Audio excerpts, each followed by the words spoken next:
Ekene m unu ndị ọma na-ekiri ihe onyonyo a.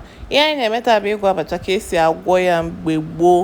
Nnọ na-eme ihe ndị oyibo kpọrọ voice over n'ihe onyonyo anyị na-ekiri kịta. Nnọ na-eme ya na bekee. Wee si onwe m ka mmekwa anụ nke Igbo ebe ọ bụ na m merụ nke ọkpa na Igbo ka mmekwa olu unu nke a na nke Igbo. Ngwa ka anyị bidozie.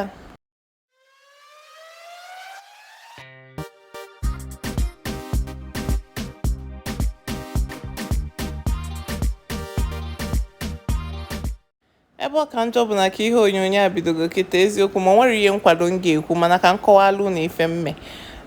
N'ime ikwu anụnwa ka m sulu crayfish. So ka m sulu crayfish a m wepụta ụfọdụ hapụta ụfọdụ n'ikwe.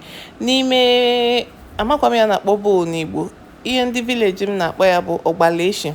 So n'ime bowl a kịta ntinye abacha gbanyetụ obele mmiri ọkụ gbanyekwa mmiri oyi ọ na-akalụ m mma iji biko unu gbaarụ ma na-amasị ụsụ mana ime ha n'Igbo dịkwa ka ọfịala arụ taa.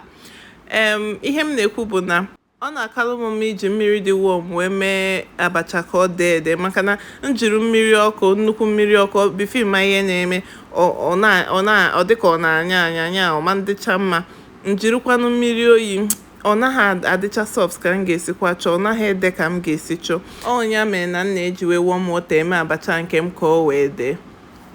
Ihe izizi m mee bụ ebunu m ụzọ wee sutu crayfish wee wepụta ụfọdụ ka a na-eme mgbanye mmanụ tinye nnu na magi na ọgwụgwọ tigo ifat etinye m ihe niile wụnyezi abacha ahụ dechagolu mmiri mwụpụcha mmiri dị na ya wụnye ya n'ime ikwe mix na ka m na-achọ ịgwọkọ detin ọnụ ọ dịka tọnịgarị ahụ ekwere eme olu dị na ya wee jirizi aka m wee gwọba detin maka ọka esi agwọ crayfish m wepụtalụ n'akụkụ m wụnyezie ya kịta nya jos mekọtazie ya ọnụ ya agba na-atị ọ dịkwa ka na-atata tụkwa obele azụ.